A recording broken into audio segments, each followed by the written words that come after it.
All right. I would encourage hello everyone, welcome. My name is Brad McAfee. I serve as the president of the board for Global Impact Relations Network. First and foremost, I might encourage you to put it in some sort of a speaker view. Otherwise, you might be seeing a lot of very small people. So welcome and Happy New Year to you all. I know for some, this year has started off with a lot of hope and opportunity about the year to come, and I still think we should all keep that near and dear to our thinking, no matter what it feels like in the current moment in time. And interestingly, we are at a unique moment in time right now at this hour as we are going through hearings for a potential second impeachment of a current president. So understand and thankful that you all decided to join here, because listen, nothing's really going to happen for another hour anyway. So stay tight. We've got a great program. But to just welcome you to start with, I want to just give a second on Global Impact Relations Network. This was created, quite frankly, our founder is here, Melissa, who really looked at this and said, there's something happening. This was about 3.5-4 years ago. There's something happening where organizations are looking at their individual purpose, and they're looking at how impact and how to create an impact in the world and use their brand, use their scale, and really kind of commit to that. And with that, as we saw, there was a whole bunch of kind of washing, right? Whether it was greenwashing or purpose washing. And so there was a feeling that we need to set some real strong principles and create a movement so that we can have the best type of communication using impact relations or using purpose communication philosophies. And so this, organization was developed, but it developed with the idea of being a community and inviting people to go into impactrelations.org and pledge. There's absolutely no additional, the requirement is just agreement of the principles in terms of how we work together and how we communicate as professionals in this industry. And that was really the point. And we would encourage each and every one of you, whether it's you who might wish to engage with Impact Relations Network, or if you know somebody who should be, we're trying to get as many people that are like-minded about moving this way, the concentration of these principles forward. And you'll find a lot of great advantages being a part of this community. You'll see many more roll out throughout 2021, but some of it is focused around education. And we'll get into that a little bit more because this is one of those examples. It's also around looking at educating the next generation. So we actually have efforts underway with many colleges and universities to embed this into curriculum at the college level, and we're really excited about that. And it's also about educating people who come into maybe your organization that's never done this work before. So one's around education. The other part of it is about the principles, setting principles, evolving principles. And the third area is around collaboration. We're fortunate to be a global organization. We have community members in 12 different countries. And with Ida here, Ida, just wave your hand. We have added a whole group called the Purpose of Business, which is a like organization in Europe that has more than 700 members. Great organizations, individuals, agencies, nonprofits, and foundations that are starting to really join together and see where we can share resources and also great best practices. So moving into Impact Council, which is why you all joined here today, and I appreciate that you did.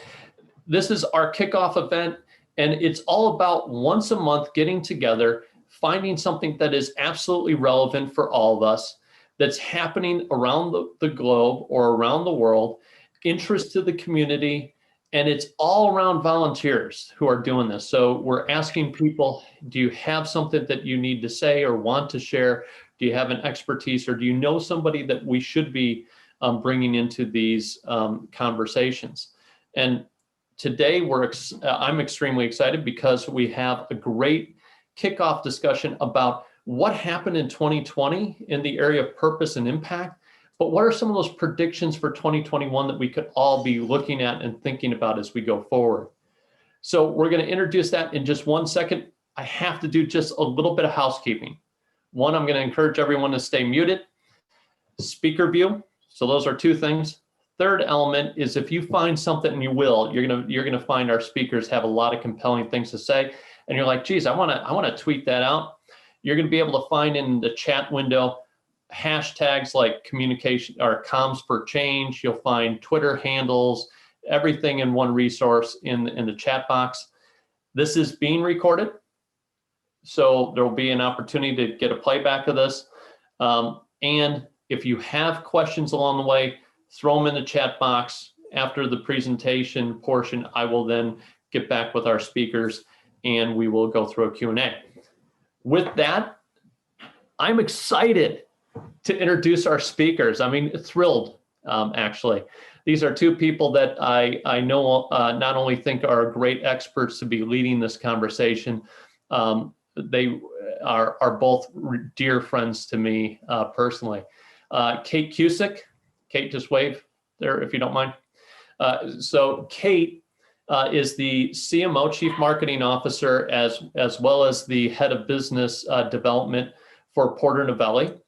She's been with the organization for a number of years. She has great background because she comes both in advertising, but she also spent part of her career at Product Red, where she was the Director of Brand and helped launch that whole entire organization. She has a real keen point of view on purpose and has helped the organization of Porter Novelli really lead that out. Joining Kate is Whitney Daly. Most of you probably already know Whitney Daly if you've gone to any conference because she's a regular speaker. She's not just the Senior Vice President of Research and Insights at Porter Novelli. She is an individual that is highly sought after. You've probably seen her at Sustainable Brands or 3BL or Cause Marketing Summit. And the reason you do is because the type of research that she has helped created truly helps us all. A lot of that research through Porter Novelli Cone has been cited and cited and cited again and over. So we have 2 true wonderful experts who are going to guide us through this discussion about what happened in 2020. And I believe, even more importantly, what are the predictions for us all to think about in 2021? So let me hand it over to both of you, and thank you very much. Terrific. Thank you so much, Brad. It's great to see you, and thank you for having us. We're thrilled to kick off 2021 with our 2020 Trends in Purpose. So this is something that we do every year, looking back at the last 12 months to see what really are the moments in time, the way that the companies are taking advantage of shifts in societal and stakeholder expectation. And what we're going to do is we're going to take you through 5 key trends and just pull out some insights and things. So Whitney, I'll just go through this agenda if that's okay with you. So I'll spend a few minutes on who we are. We'll go through the trends, and in that we'll show you examples of how companies have actually activated against these trends, and then we'll go through some insights for you to take back to your organizations because this is 2021 is definitely going to be a year of action, and then we'll talk about what we see on the horizon for 2021, and then of course we'll take your questions, which is always the most exciting part. So if you go to the next slide, I'll just go through a little bit who we are at Porter Novelli. So we like to say that, can we go back one? Thank you. We positively impact society through communications that change behavior, campaigns that disrupt assumptions, and work that drives purposeful action. So we like to say that over 45 years ago, we opened people's eyes and hearts and minds to the idea that communications could actually change behavior. And we believe that now, but we believe it actually more than just communications. We believe that companies need to engage in society, and they have to be very clear about their own operations, their own behaviors in service to making a positive impact. So that's just, Porter Novelli, our philosophy is it's not just enough to say that you're standing on the right side of history or say that you really understand the imperatives around Jedi today, but you really have to do something about it. And we consider ourselves counselors and clients to our clients to help them achieve that. So I think Whitney will go over to you now to talk a little bit about our research. Yeah, thank you, Kate.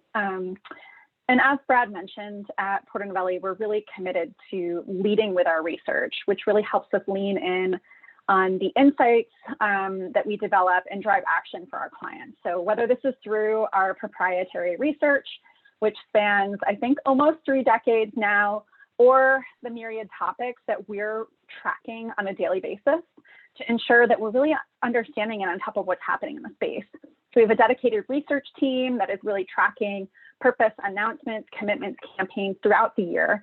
So we understand what's best practice, who's leading, what's breaking through. And this is a key part of what we do to compile these trends on an annual basis, which is personally one of my favorite projects of the year. But of course, in 2020, we had to even shift our approach to research.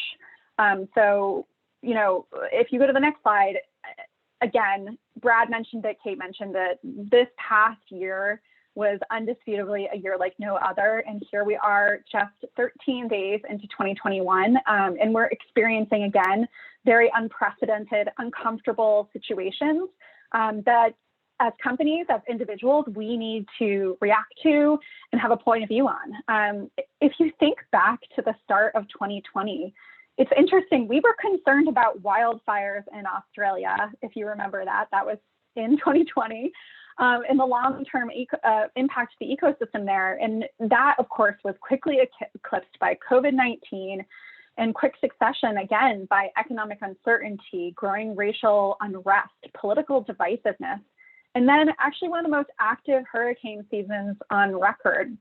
And of course, this is all underpinning that looming crisis, which is climate change.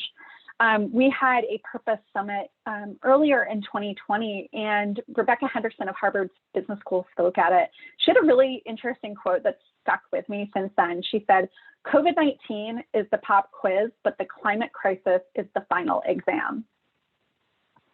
So this confluence of crisis really led us to lean in on real-time insights for our clients and for the industry. So since early April, Porter Novelli has tracked American sentiment on myriad issues and expectations of responsible companies. And we did this on a bi-weekly basis for our tracker reports. We ended up producing 13 individual reports, the opinions of 10,000 Americans today. And each week we looked at new and different issues that were cropping up, what we were seeing in the marketplace and the news, and kind of what our clients were asking for. And that really helped to inform our insights for the year. So these research trackers, combined with our tracking and cataloging of the campaigns, announcements, and commitments in the marketplace, helps us understand what's trending, what are the commonalities between these efforts, and what do we see on the horizon for the industry. So with that, I will jump into the campaigns and the trends that we have. There's a lot of content and examples to share today, so we can dive in. And if you want to go on to the next slide, Kate mentioned we did top 10 trends of 2020.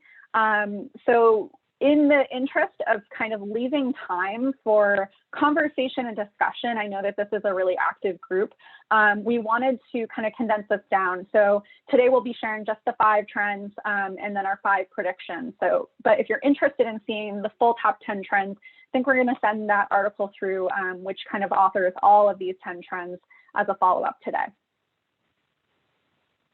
So diving in on trend number 1. 2020 was certainly a year of reckoning to acknowledge businesses' role in perpetuating racism in the United States.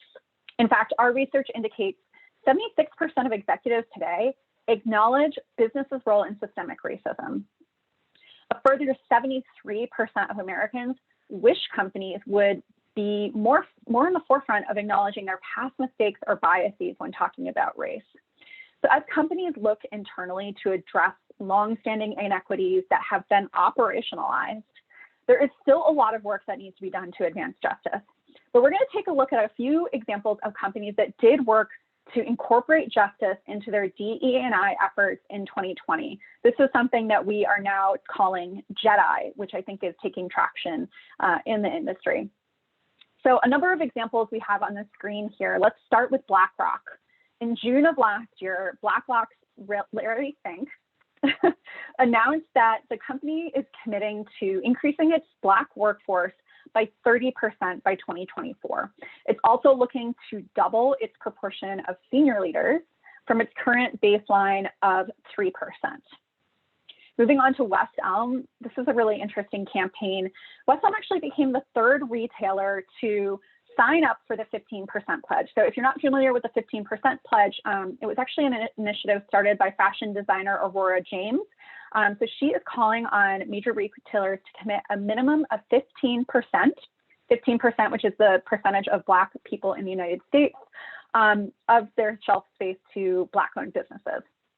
So as part of this commitment, West Elm is increasing its design collaborations with Black designers, artists, working with Black-owned brands, and increasing the share of Black makers and small businesses that they work with, especially within their West Elm local line. They're also committing to internal change. They are looking to increase their share of Black employees within West Elm's corporate workforce to a minimum of 15%. Final example we'll share today on this topic of justice bolstering the DE&I conversation is from Sephora. So they honored Blackout Date 2020 by closing their stores, all of their stores, for a 2-hour training. So they did a training session which incorporated both corporate and store employees to conduct racial bias trainings and then brief staff on the results of Sephora's retail bias study. So this study, it's a first of its kind study that Sephora launched, and it's really examining Black consumers' experiences in retail racism. Interestingly, for this study, they looked at 1,600 employees and 3,000 consumers and really looked at analyzing racial bias from both the perspective of consumers and employees. So what can we learn from these examples, this trend? I'm going to pass it over to Kate to share more. Thanks, Whitney. So I think that the first thing to do is not everyone is born perfectly in this space. So the first step is some introspection. Look internally, acknowledge past mistakes or previous biases. We have a lot of data that say, and there's a question in the chat about employee retention, that this kind of compassionate leadership, but also difficult discussions with your employee base is very important. It's going to be an ongoing trend. And it's how, you have to start these programs, you have to continue them. But it's a really important way to sort of engage your employees along the way. And we're going to talk a lot about employees throughout these next trends. So once you've really seen where you have your potential historic inequities or biases, don't run from them, face them, and incorporate them into those transparent communications. It means really examining your company's programs, policies, and especially your values. We know that a majority of employees today would consider actually leaving their companies to find one that actually better reflects their values. To me, that's an extraordinary data point in these very volatile times in which we find ourselves. So do your current programs, such as hiring and promotion practices, exclude some portions of the population, take a look at that. What longstanding policies may need to be reworked to be more inclusive? What are the values and habits of your organization? So have those conversations, be curious, and seek feedback. It can also include, and one of the things we're big fans of doing with our clients are listening sessions and interviews with internal and external stakeholders to discover those blind spots. And invite partners into the process, whether it's nonprofits, even historically Black colleges or universities. There are people out there that have been doing this work at an operations level for a very long time. So seek out their partnership and counsel. All right, moving on to trend number 2, all around accelerating commitments against climate. So we found in our research in 2020, 62% of Americans think companies have the opportunity due to the pandemic to be more thoughtful about how they incorporate sustainability into their business models moving forward. This is really what this trend is about. How can we reimagine our approach to climate crisis and how companies are again, pushing the boundaries on those climate commitments, especially as we now find ourselves squarely within that 10-year mark leading up to the Sustainable Development Goals and the promises that we made against the SDGs. So looking at our examples for this trend, early in 2020, I think we got off on a strong start here. Microsoft made an aspirational goal to go beyond carbon neutral, okay, right? I think a lot of companies achieved their carbon neutrality goals in 2020, but how can we push the boundaries even further? So Microsoft has committed to going carbon negative by 2030. And they realized that they can't necessarily do that today. They need to kind of build up the infrastructure to make this happen. So they're actually investing $1 billion in carbon reduction technology to really help accelerate the space for their own organization, as well as others committed to making these drastic changes. Next example, a little bit of a smaller organization from Microsoft. This is BrewDog. They call themselves the world's largest craft brewer. And they're looking internally, again, when we talk about employees, Kate referenced that earlier, to achieve their carbon negative goals. Again, we're hear that word, carbon negative. So in 2020, they introduced an employee program that allows every single staff member to calculate their personal carbon footprint using a mobile app they call Pawprint. Great branding there. So BrewDog is then going to remove twice as much carbon from the air as produced by each team member to achieve their carbon negative goal. Last example, more on the brands taking stand side, we saw The Guardian announce it will no longer accept advertising from oil and gas industries. This marked the first time a major global news organization instituted an outright ban on taking money from from companies that extract fossil fuels.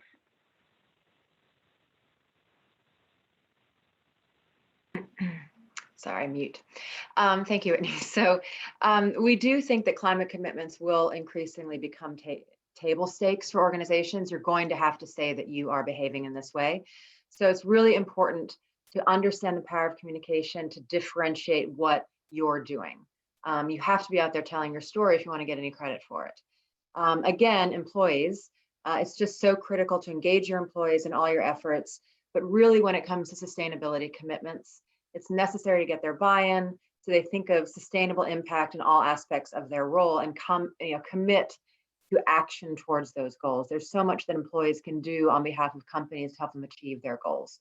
So if you take the BrewDog example, they were really helping get their employees engaged and energized in their own environmental work, and this is really important. And of course, your sustainable impact does go far beyond internal commitments. So it's really important to take a look at your suppliers as well as customers, and we saw that with The Guardian. And just another data point, 62% of Americans think companies have the opportunity due to the pandemic to be more thoughtful about how they incorporate sustainability into their business models moving forward. So a lot of the work that we do is to look across stakeholder audiences on these rapidly changing expectations on the private sector. And 62% of Americans who are thinking that companies have the opportunity, that's a big data point and definitely one to pay attention to.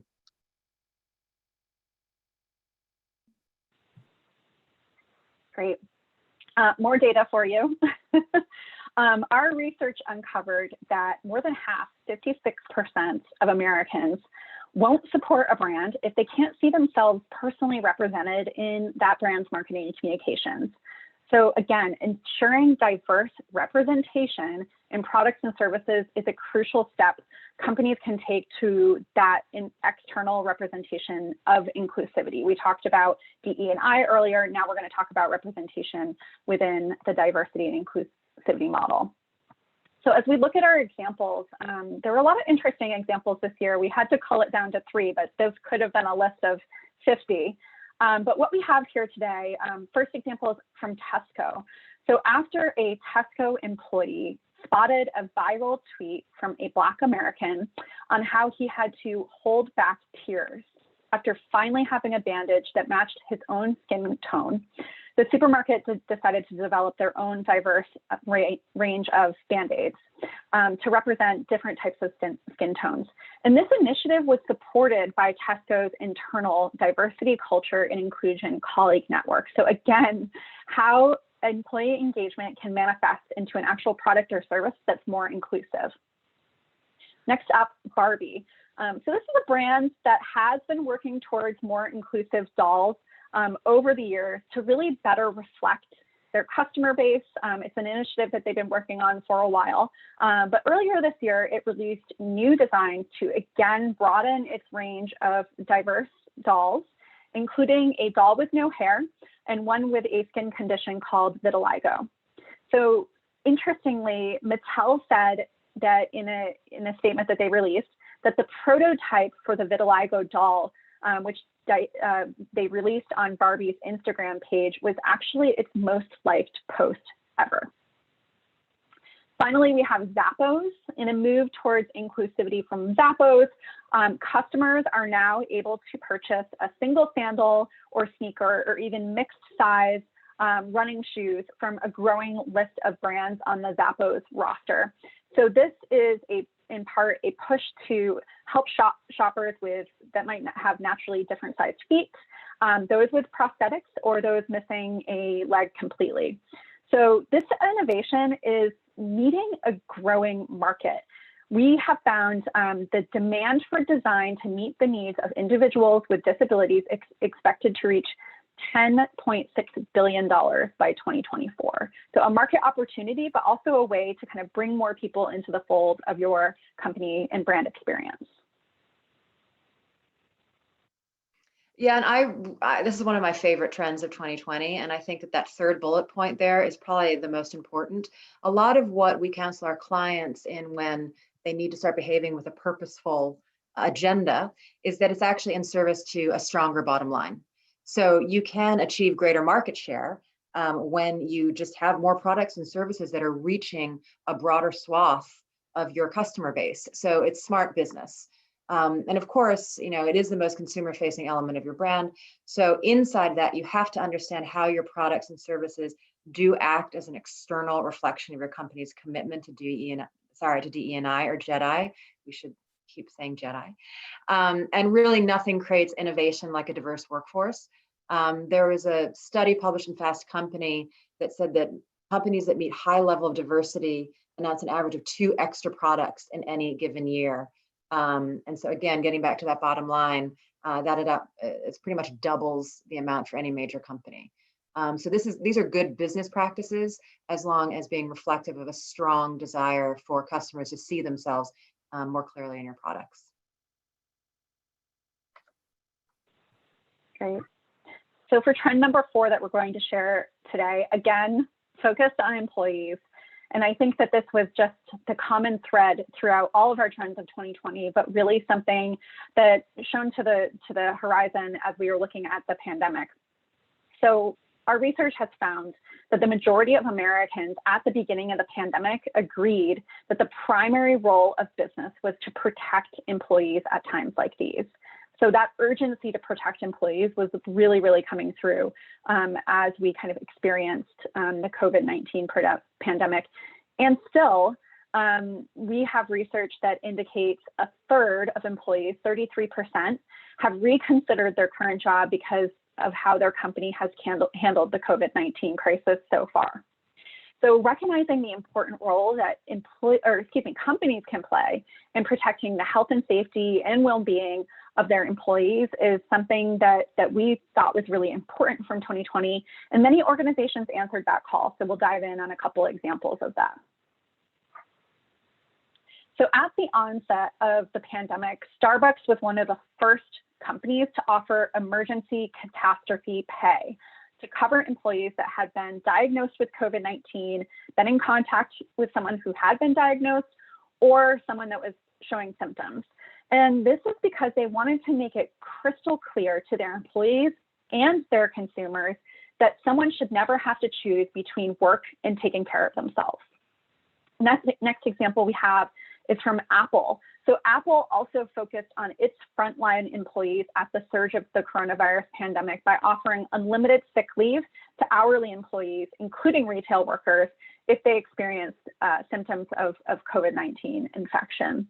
And lastly, and more recently, with cases that surged over the holiday season and holiday shopping at an all-time high, Target was making sure to reinvest back in its employees, especially during these really challenging times. So they are committed to spending $70 million on another round of employee bonuses. So this equates to about $200 to its more than 350 employees who work at stores, distribution centers, and contact centers. And this has been something that we've really tracked throughout 2020 when Whitney mentioned all those reports that we've been doing. There is a tremendous amount of stakeholders, employees, consumers, investors even, are turning their eyes from the public sector to the private sector. And in the employee base, that really means that they're expecting so much more from their employers in terms of taking care of them, giving them a safe space, being that compassionate leader that they're looking for. And so this is so important. And of course, you want to retain your employee base, and the strongest companies are based on employees that don't, it's not just a revolving door, that are there for longer. So inside this, you really need to anticipate the needs of employees and understand that they're definitely different than they were before. And while proactively anticipating needs, you have to listen. We talk about that a lot. Uncover their unique challenges and fears, be a compassionate leader. What keeps them up at night? How can the company help? Then also take a look at your competition. What are they doing even inside and outside of your competitive set or your category? Let's get inspired from them and learn from them. And don't be a laggard. So when it comes to supporting your employees, really only first movers gain that advantage. Act quickly on behalf of your employees, take a stake in the ground and stick to it. This is something that we don't see as changing anytime soon, the way that employers are going to have to engage with their employees. It's just changed coming out of 2020, and it'll continue to be. And I would say, just to answer that very quickly, it's both. Our tracker data takes us from the US to the UK, and particularly in those two markets, this is very, very similar. I can't give you exact data in different global markets, but in the US and the UK, these are trending very similarly in terms of the employees' expectations on employers. Okay, on to our final trend that we'll share today, from performative to impactful. So as the Black Lives Matter rallying cry really hit new heights, of course, following the murder of George Floyd, many companies were quick to issue statements of support to Black communities. But the public is urging that this is really not enough. We know that, right? And these communications must be followed with decisive actions and steps. In fact, through our research, we found 82% of Americans say it's okay to make a statement of support to communities of color, but it must be followed up with action. So that's really what we want to drive today, is that impactful element of these programs. So a couple examples that we'll share today that went far beyond the performative statement. First up, Penzi Spices. This is a smaller brand, but one that has been kind of in this space for a while, if you will. Headquartered right outside of Milwaukee.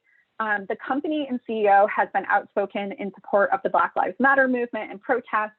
And some of the media were all too eager to point out, would you feel the same way if your own store was looted?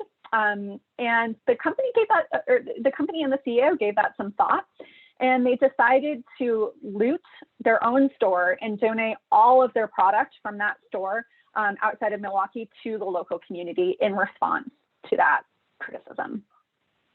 Next up, this is one of our clients we've been working with for a while. And of course, after releasing a statement strongly condemning white supremacy, I think we all saw it on our Instagram feed, dismantle white supremacy. Ben & Jerry's followed this up with a 6-part podcast titled Who We Are, a Chronicle of Racism in America. So this podcast is really looking at our country's lesser known history of racial injustice, and as Ben & Jerry says, how legally enforced discrimination and state-sanctioned brutality continued long after slavery ended. So really a program to educate, get people to think and listen, and hopefully take action after. Last example from Target. So Target has committed to long-term internal change with plans to increase representation of Black employees by 20% over the next 3 years. It's also committed to releasing a workforce diversity report with detailed racial and gender breakdown for companies across all of its levels. And over to Kate. Thank you. So, at the top, I talked a lot about, about companies really needing to engage inside of these actions and really participate in society. And we've seen an awful lot in this last week of companies that are taking action through their wallets, through the power of the purse. But at the end of the day, and I think that that's being proved out right now, but statements of support are only that, they're words. And so it's incredibly important to turn those words into action. We have, particularly with Generation Z, the most activist group coming our way probably since the 1960s, and they are looking under the hood. They are demanding that companies don't just say something, but they do something. So now is the moment, if you haven't done it already, to formalize your DE&I or JEDI programs within your organization, begin implementation, create goals and ambitions, and then, of course, we said before, communicate around them. And it is about really listening, learning, exploration, find the right partners, and really use your core assets and uncover what's authentic and unique to your organization. For Ben & Jerry's, of course, they are a purpose-driven organization, but for them, it's about using the power of their marketing machine to engage fans. For Target, we saw committing their commitment, or increasing their commitment rather, to diversity among its employee base was a really impactful step. But a lot of this, at the end of the day, is about closing what we call at Porter Novelli the say-do gap. And I think that's just going to become increasingly powerful and important as we move into this year. So those were our 5 trends. And I think now we are going to move into an outlook for 2021. So we don't have that much time left. And I think we'll just go through a few, and I'll go into the first one, please. Thank you. So new entrants flood the purpose space. We would like to say that it's a mandate now for a stakeholder first approach to business. And there are just going to be more and more people getting in here. So back to that first mover advantage, if you're a company that begins leading with participation in the social environment in which we find ourselves, and this is probably most relevant at the moment in the US, but you're going to have competition around any number of societal issues. So we say, a rising tide lifts all boats, the more the merrier, but you should start staking out your company's unique ambition to make a positive impact in society, and do it quickly. And that's what we're counseling our clients on right now. Number 2, Whitney. Thanks. Yeah, so this is all around ESG. I think we've definitely seen ESG go from more of a fray term to the status quo. And we're also beginning to see the standardization of many ESG commitments. So yes, got your carbon neutrality goal. If you haven't met it already, check. You have your JEDI commitments. Okay, check that box. CSR performance tied to executive pay. Okay, we're all doing that, hopefully, or will be soon. So in this world of stakeholder-centered business, how can companies differentiate? And it's all about how you communicate it. We talked about this early, especially with environmental commitments that are becoming more table stakes. I think in the months and years ahead, we're going to see leaders double down on the marketing and communications to really tell that purpose story to stakeholders in a way that's emotional and impactful and relevant, and a goal or a commitment just can't come across in the same way. And issues get unsiloed. So an easy way to think about this is the change from CSR to what's core to a brand or how a company behaves. And for a long time, CSR was a sort of box over here that you checked, and that's not good enough anymore. And we know that. But beyond that, the idea of the intersectionality of issues and how companies have to pay attention to it. So you can't really discuss climate change without acknowledging the disproportionate effect that it has on communities of color. You have to take a look at that. So you have to make sure that your JEDI services are talking to your sustainability people. You can't really talk about return to the office anymore without thinking about the way that those office structures might not be inclusive to people with disabilities. So are those teams, is HR talking to your real estate folks? there's just so many more ways that companies have to get highly intelligent about being very thoughtful when it comes to their employees, the effects that the world has right now on their employees and also on their companies and their brand resilience. And it's really important to start connecting the dots internally. It takes some work, but I think once companies get in the habit of it and everyone has a seat at the table, it's much more effective in service to building resilient and successful brands. All right, so this fourth prediction or thing we see kind of blowing up, I think is really just fascinating. You know, a decade ago, companies had a long time to plan their response or their strategies from the time when, you know, one Greenpeace activist scaled their walls or put up a banner outside to when that issue became front page news. Not so in 2020 and certainly not in 2021, right? The rise of cancel culture, the amplification of online voices, companies just don't have months to spend on mitigation anymore. They need to act fast. They need to be able to start seeing around corners, understand levels of risk and exposure. And if they're smart and responsible, proactively addressing these issues instead of waiting for the next trending hashtag. So this is something that we're seeing really start to culminate in 2021, especially in the online conversation. And I think very much linked to that is this need for hyper-transparency. If you're not out there describing exactly what you're doing, why you're doing it, people are going to make you transparent whether or not you want it to be. So how you engage with your employees, how you're behaving as a corporate leader. We have, a lot of anecdotal stories about the absolute change in 2020 from leadership that was used to talking to their people, in sort of a far away from a podium every quarter. And now you've got CEOs who are on their iPhones shooting messages to the employee base, weekly, wearing a t-shirt in their backyard. I mean, the way that you have to communicate on an ongoing basis and the way that you have to be incredibly clear about missteps that you've made in the past, we talked about that, about how you're going to make your employees feel safe, about your commitment to your supply chain, environmental commitments, and into your products and the way that you show up in the marketplace. You're not going to be able to hide behind, well, we said this, words. You're going to have to take action, and people will look under the hood for you if you're not very clear about how you're behaving and the operations and what kind of company you are out there. So hyper-transparency we don't think is going anywhere. As we know, there's so many ways that companies and executives can be sort of canceled or shamed. So get ahead of that and make sure that you're being very open about the actions that you're taking and the kind of company that you're going to be. And I think with that, yes, we're relatively on time, and so we've got a few minutes for questions. Thank you, Kate and Whitney. I hope everyone kind of understands why we wanted this to be the kickoff for Impact Council and why these two leaders in this space have a lot to bring us. And I know it's generated a lot of discussion on the chat already. I'm already, and I hope this Alicia is not going to get upset, so I'm going to throw a little bit of curveball here.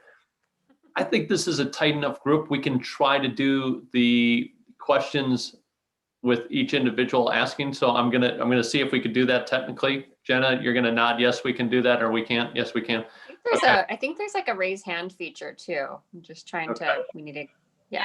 Feel free. Everybody has the option to unmute themselves. I want to start with Peggy. Peggy Box had a great question, if she's still on in the chat room, that was talking about this current administration in the United States and some of the issues. Peggy, let me turn it to you. Why don't you just ask your question directly? I thought it was a really good one that you posed in the chat. Well, as probably all of us after January 6th, we're all traumatized, and I'm trying to figure out, of course, Trump's been in office and the Republicans have been in office. So what's underpinning this radicalization? And this Trump of cult was really interesting to me because I've never heard it before, but Katie Couric, who I respect, was interviewing him. And I was really taken by how he's researched it. He was a former Mooney or something.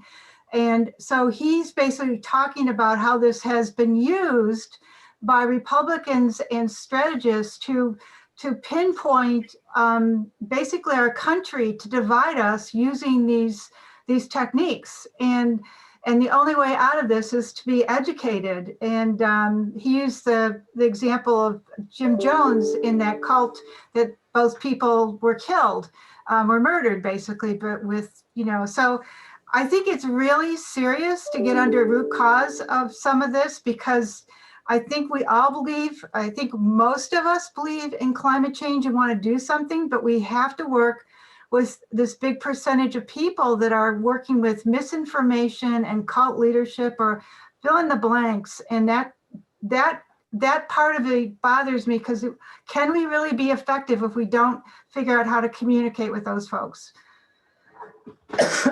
I'm done. Yeah. Kate, do you want to jump in first, or? Yeah. I mean, it's an excellent question, and it's a very tough question. Mhm. So with that, Whitney, you take it. No, I'm kidding. We've been talking to our reputation management team a lot about this and the missteps that were made, particularly with the Democratic Party, who has not paid enough attention to a large cohort of the American public that has been left behind. No one has bothered to talk to them and to listen to them. And they can choose to wait it out, or they can choose to engage. And I think that what we're seeing since January 6th is that you can't wait it out. So the decision to be made, and I think that the Republican Party is probably so incredibly fractured at this point. I don't know what they know, what are they going to do with themselves? But the Democrats and Biden, I think, can make a choice. They can make a choice to start communicating and listening. It's almost the same way that we would counsel our clients in engaging with their employees, or not. I would say that they have to, because we can't, it's not a tenable situation. So, and companies have to be really careful, because somebody made the point of the, tens and tens and tens of millions of voters who did vote for Trump. They're in your organization as well. And, even at Porter Novelli, we have to be cognizant of that. I think I can say that we're a pretty liberal leaning organization, but we certainly have very high contributors in the organization who didn't vote for Hillary or who didn't vote for Biden. And we have to pay attention to them as well. So the idea of a safe space and an inclusive space is not just for one side of the political aisle. And that takes a lot I know it takes, I'm a born and raised liberal New Yorker. I mean, it takes a lot for me to have some of these conversations, but learning compassionate dialogue, I think is important for companies and important for our political parties, is the way that I would put it. I just want to add one thing. I would highly recommend you all listen to Katie's interview, but this expert talked about 4 things that have to be in place for this cultish thing to happen. I don't think all of 47 million Americans are cult followers, but there's a significant percentage of them, and they're targeting that, which is what he's saying. So unless we figure out how to understand that and how some of those radicalized, I think there's some that can be turned, so to speak, by January 6th, and hopefully the horror of that, but there's some that are going to dig in more. And we need to understand how this is really happening in our country, because it is. I don't want to ignore it. I think it really is happening. So thank you. Thank you very much for your question. I thought that was a good, lively discussion with that as well. Nora has a question, if Nora's still on, about the role of collaboration between nonprofits and corporate ESG. Nora, do you want to expand on that, or do you want to turn it over to Kate and Whitney? Yeah, I get to thinking in this discussion about how corporations can create this impact, really working towards their purpose. And that we have this whole other sector of folks who are in that space working to create the kind of impact that the companies are looking to create. And I'm just wondering, what's your view on how they can best work together, learn from each other, amplify one another's impact? Whitney, go ahead. You want to take that one? Sure. Yeah, I think nonprofits are a critical part of this equation. I mean, to your point, Nora, when we're looking at the bold commitments that companies are making or the plans that they have, you know, they don't have all those subject matter experts built into their organizations already. And nonprofits, you know, have that expertise, and they can help companies as consultants achieve those goals, make other connections, make recommendations, work together to collaborate on those goals. I don't think Sean is on the line, but Ben & Jerry's is a great example of an organization that I think really like lets nonprofits do what they do best. You know, Ben & Jerry's is committing to a number of different, you know, social justice issues. And, you know, when it comes to perhaps, you know, prison, systematic racism that exists in the prison system, Ben & Jerry's is not saying that they're the expert in that, but they're amplifying the nonprofit voices that are the experts in that. So I think that's a really interesting model that they take to really be able to say, like, we are using our marketing platform and the ice cream that everybody loves to eat to kind of open a conversation around this issue. And then we're going to bring in this great nonprofit and, like, why don't you listen to what they have to say? Which I think is a really, you know, a good model for their organization to be able to tackle a number of different social justice issues throughout the year. Mm-hmm. And we probably have time for maybe one or two more questions, maybe one question, if anyone wants to either raise their hand or jump into the conversation. Anyone? Hey, Brad, I'll take you up on that invitation. Excellent. Thanks. Great to see you, by the Hey, way. Michael. Likewise, nice to see you all and make some new friends here as well. I want to go back to Peggy's question a little bit, because I think it felt like there was the beginning of a really interesting couple points, and I don't know how this group feels about the following, which is that I hear in some of the comments that were made, it's an us v them perspective, and we have to, Peggy, you were suggesting, we have to reach across, we have to listen, we have to decipher and break into that thinking and educate. And I think the exact same conversation is happening, what I'll call on the other side. Mm-hmm. And like Kate, I'm a very liberal New Yorker, born and bred. And I guess my point is that I don't think it's really entirely about education. I think it's about listening skills and the challenges with social media that we're all too all too aware of. And you know, when I hear us talking among this, what I'll venture to guess being a fairly liberal-minded group, I think if we replaced JEDI or DEI or ESG with let me broadly say Trumpian values or strictly conservative values, we replace a lot of those terms, and they're having the exact same conversation in the same forums. Mm. So, you know, I think that the challenge is bigger than just education, and I think it begins with the other type of education, like teaching kids on how to turn off social media, or using different filters or no filters at all. And there are the political aspects to it, but I think you know, I imagine there are QAnon conversations just like this happening, with different themes being discussed. And they're saying, you're not listening, they're not listening, we have to educate them. So yeah. I think the challenge is much broader than we're framing it here. And that was the thought I wanted to share. Michael, I want to just thank you for that thought and putting it out there. And I'm going to attach something to it and then hand it over to Whitney and Kate to respond. And I think it fits in some way, shape, or form. And if not, just nod along and play along, please. So one of the things that I think we have to look at as well is facts, trust, information, disinformation, all these, right? We don't seem to be playing with a foundation where the arguments and debates used to be arguments and debates over how not necessarily the destination. We want better education. We want the climate to be better. We want, like, there were certain things that we agreed on the endpoint, but we didn't always agree on the how. That led to active, lively debates and such. Now we are actually at a point where there's a lot of lively debates and arguments about information and sources of information and trusting of information, right? And most people saw the Forbes piece around the individuals who worked within this administration that they're saying, if you hire any of these people, we will never trust your organization again, because these individuals didn't play with information that was always truthful, or a perception that it wasn't truthful.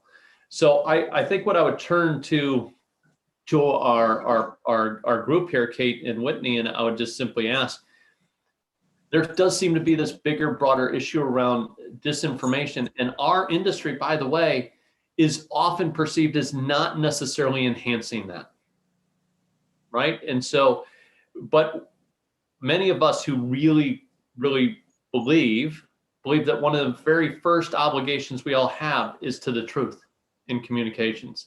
So can you maybe talk through maybe how we might get to where Michael's talking about, through the challenges and the tension and the friction around this whole issue of what information is believable, and how do we bring back a shared belief of what is valuable information or trustworthy information?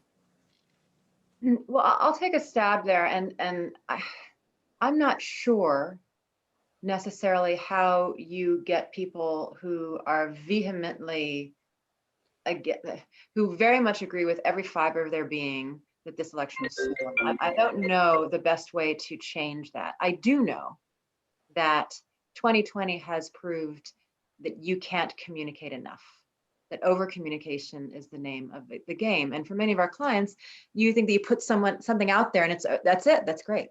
And that's not right. I think that the need to communicate often, but be very specific about through what channels. Another piece of data that we had was the decreasing influence of influencers actually across stakeholders. And more of our clients, fascinating to me, are looking to earned media and seeing that as sort of where they want to get their stories out. So I think it's really important to be ready to communicate often and communicate over and over again to get your point of view out there. In terms of public relations being, I think where you're getting to, Brad, is like a spin machine. Yeah, I think that's right. However, the industry has got to change no matter what, because people see through the spin now. So I think, there are activist cohorts on each side of this. And the more that you can be, whether it's through your own channels, we do a lot of advocating of our clients to really take a hard look at their own channels and make sure that they are being as transparent as possible. And over communication, I remain a little bit skeptical on what it would really take to change some of those hardened minds. But I think that if you can be comfortable with repetition and be comfortable with transparency, at least from a private sector point of view, you're going to get somewhere. I don't know, Whitney, if you have anything to add there. Kate, thank you. And Whitney, you're gonna let me jump in. Sorry, thank you. So I want to thank both Kate and Whitney. We are at time. I mean, again, I hope you all saw why we wanted to kick off this with these two individuals representing Porter Novelli and really helping us walk through what happened in 2020, the trends, the predictions for 2021. I thank you both. And know that you're going to be leading us in this. Like many of you, I hope you took a ton of notes. If you didn't, this is recorded, so we will get a link out in various different ways. And then I was